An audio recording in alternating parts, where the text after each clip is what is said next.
आप सबको मेरा नमस्कार। आन पर आपका अभिनंदन है। संज्ञा, सर्वनाम, विशेषण, क्रिया विशेषण ले जाते हैं कि हम समझ नहीं पाते हैं किसको किस श्रेणी में रखें, किस श्रेणी में न रखें। तो मैं सोच रहा हूं कि आज से आपका कंप्लीट मैं व्याकरण का कोर्स तैयार करवाऊं। अगर आप लेखपाल की परीक्षा देने जा रहे हैं, लेखपाल भर्ती की, या फिर यूपीपी की परीक्षा देने जा रहे हैं, एएसआई की परीक्षा देने जा रहे हैं, या फिर टेट, सुपर टेट या हिंदी से संबंधित किसी भी कॉम्पिटिटिव एग्जाम की परीक्षा अगर आपको देना है, देने जा रहे हैं या फिर तैयारी कर रहे हैं, तो यह वीडियो आपके लिए बहुत ही इंपॉर्टेंट है। क्योंकि मेरे चैनल के द्वारा एकेडमिक का भी तैयारी करवाया जा रहा है और कॉम्पिटिटिव एग्जाम का भी तैयारी करवाया जाता है, ठीक है ना।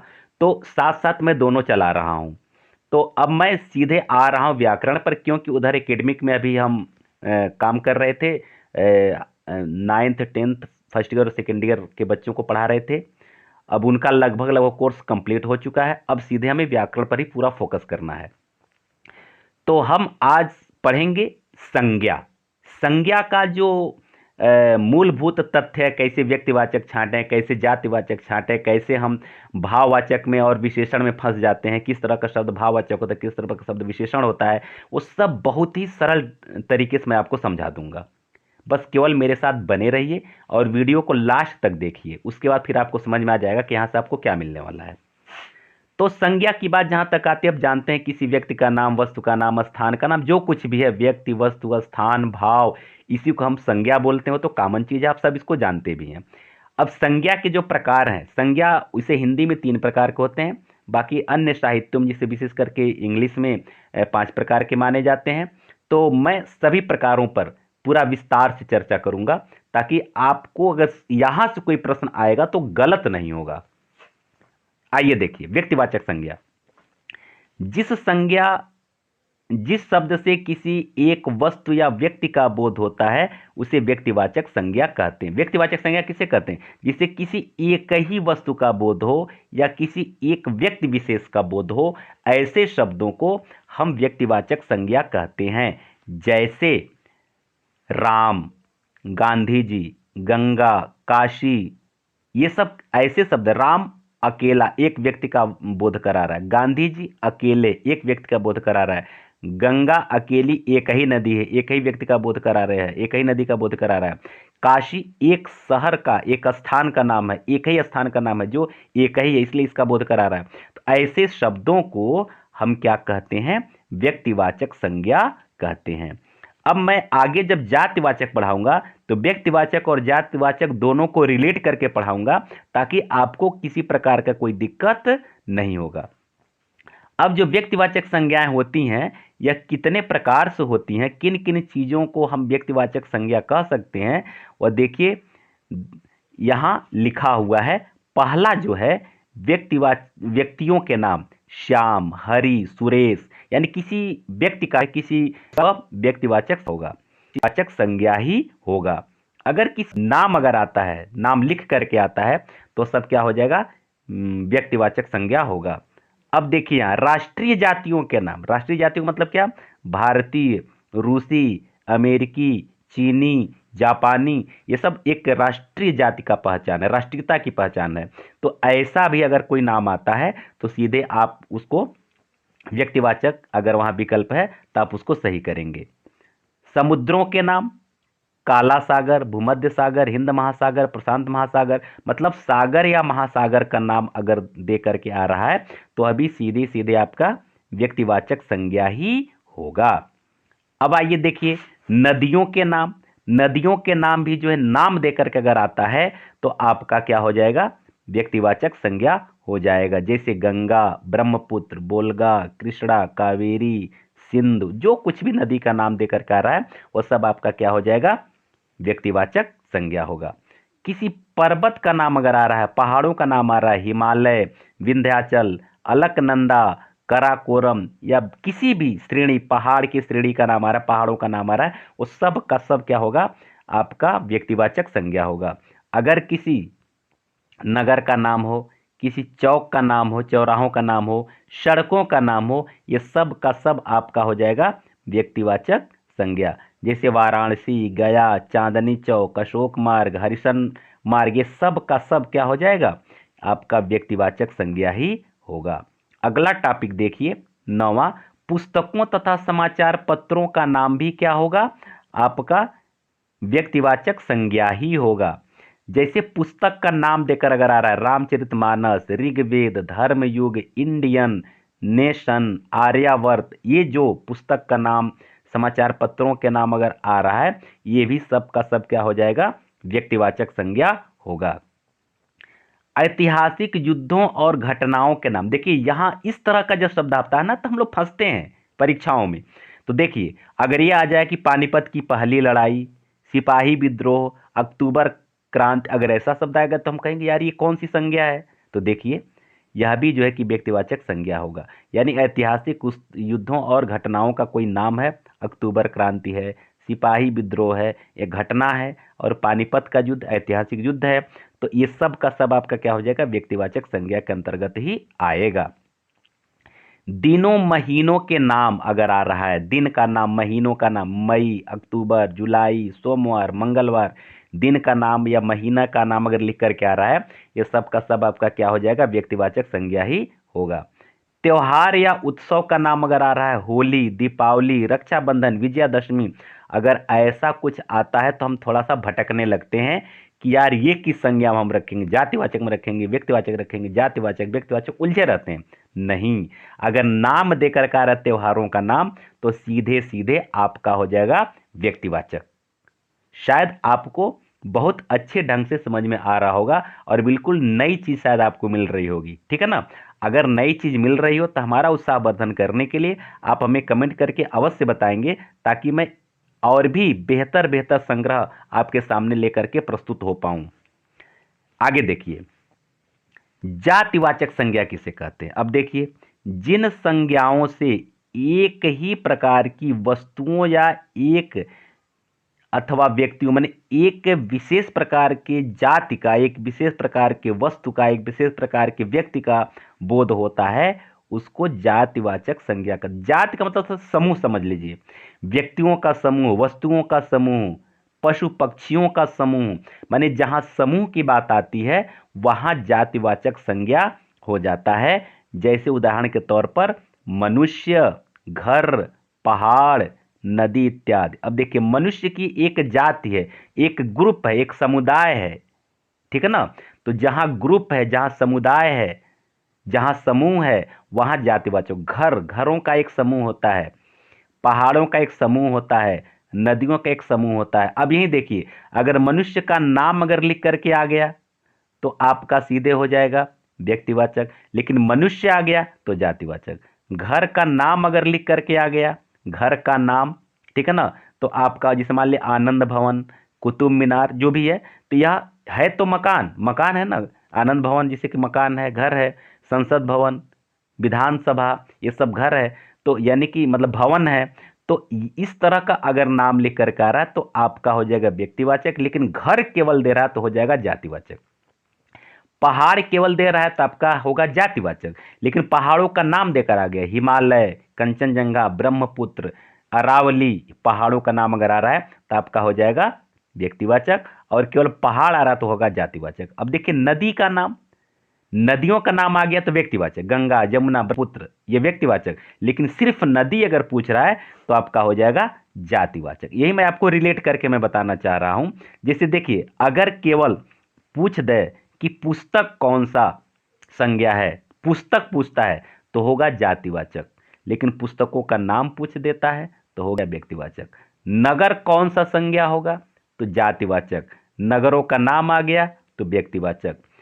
चौक कौन सा या चौराहा कौन सा संज्ञा है तो चौराहा जातिवाचक, चौराहों का नाम आ गया व्यक्तिवाचक।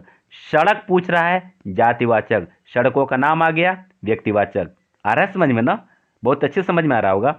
अगर पूछ रहा दिन क्या है, महीना क्या है, तो दिन और महीना ये शब्द अगर आता है तो जातिवाचक, लेकिन दिनों के नाम, महीनों के नाम व्यक्तिवाचक।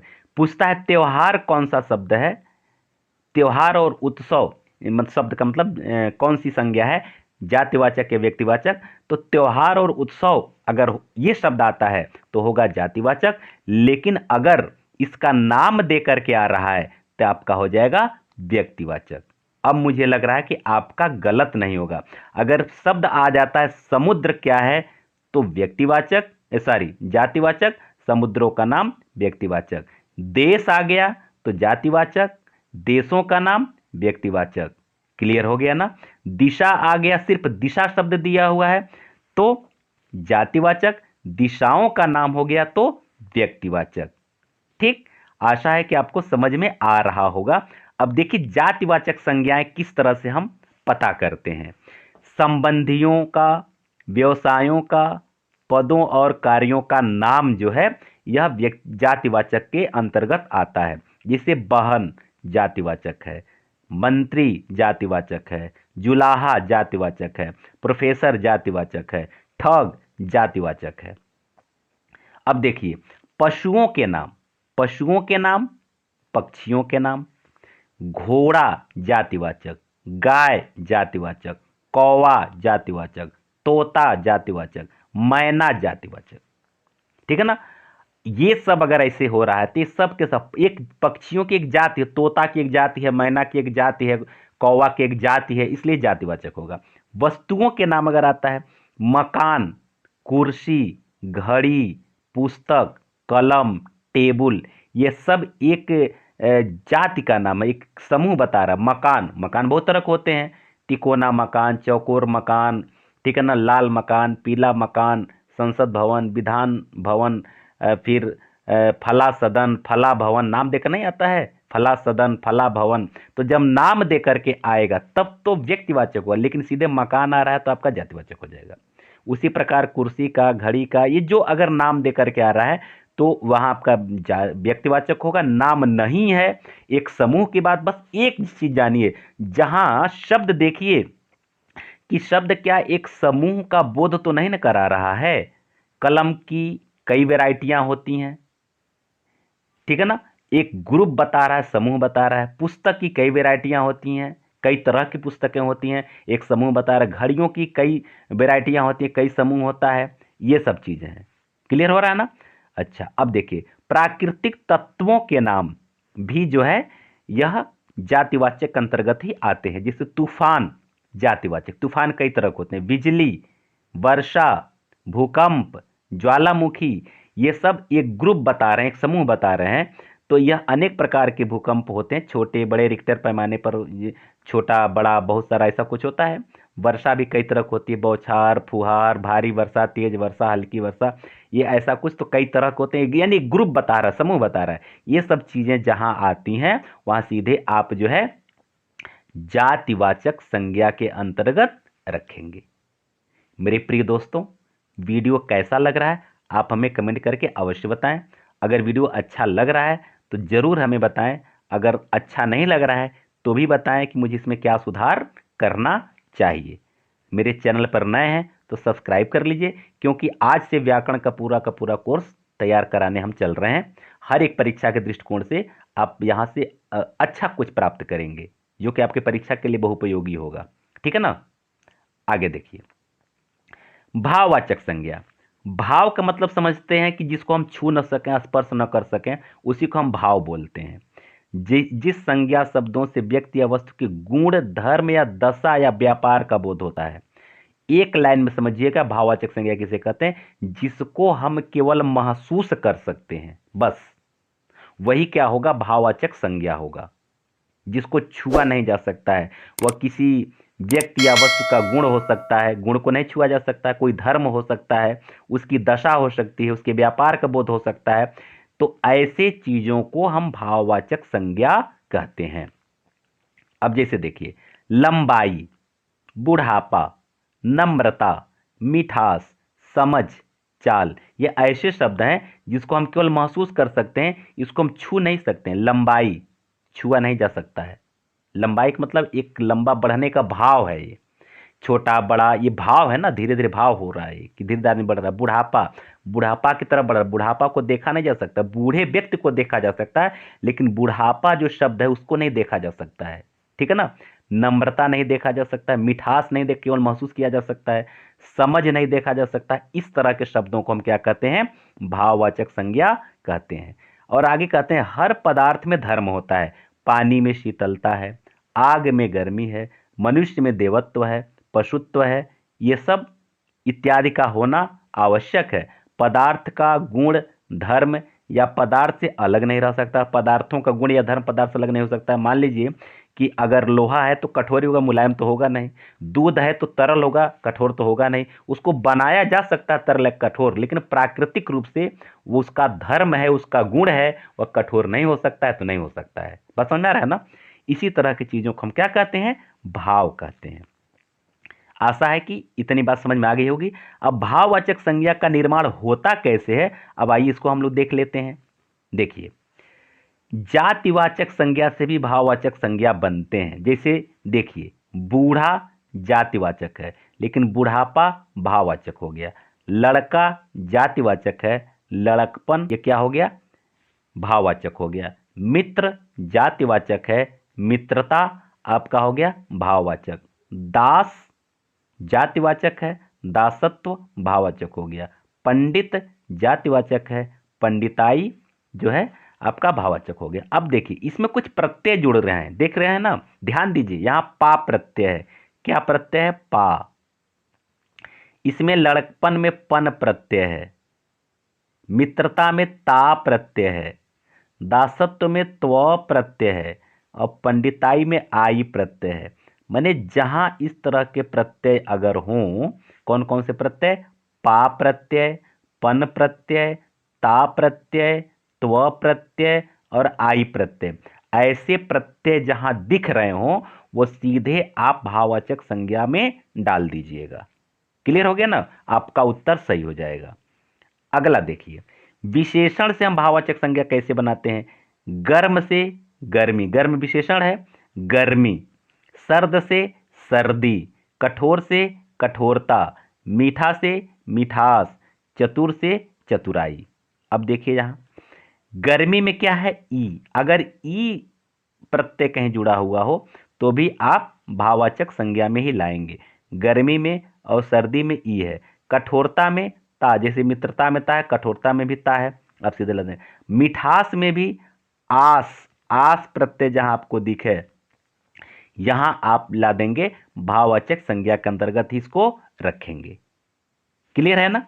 चलिए आगे देखिए, क्रिया से हम कैसे भाववाचक संज्ञा बनाते हैं। क्रिया से घबराना क्रिया है घबराहट, सजाना क्रिया है सजावट, चढ़ना क्रिया है चढ़ाई, बहना क्रिया है बहाव, मारना क्रिया है मार या हाँ मार। हट प्रत्यय भी यहाँ है, अगर हट प्रत्यय कहीं दिख रही आई प्रत्यय, मार और दौड़ क्रिया है लेकिन मार जो मारने का जो भाव हो रहा है, मारना क्रिया लेकिन मार भाव है, दौड़ना क्रिया लेकिन दौड़ भाव है। तो इन सब शब्दों को भी दिमाग में रख लीजिएगा।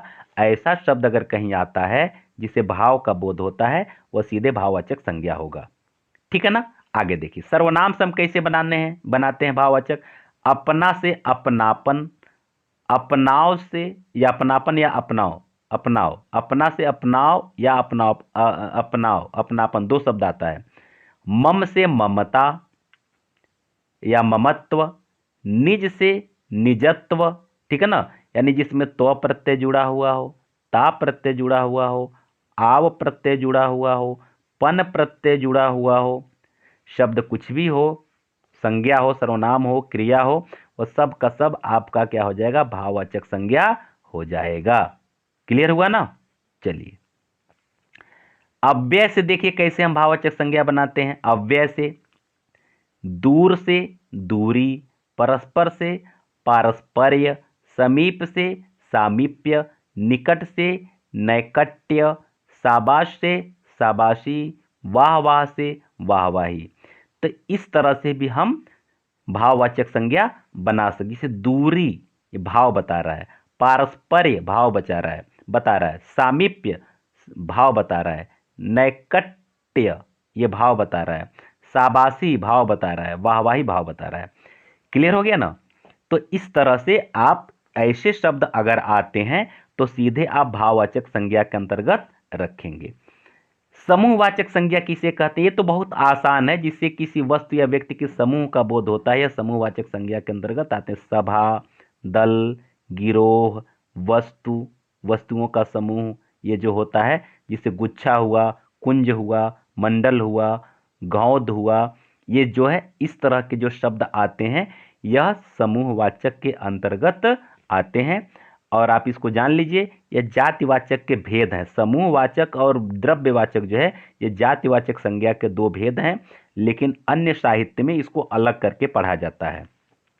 द्रव्यवाचक देखिए, द्रव्यवाचक जो तरल पदार्थ होते हैं तो आसान है, या जो ठोस पदार्थ मतलब जो तत्व से संबंधित चीज, जो द्रव्य से संबंधित चीज, तेल, तेजाब, देखिए कुछ द्रवीय चीज है, दूध, पानी, तेल, सोना कुछ ठोस चीज है लेकिन तत्व है, ये द्रव्य है।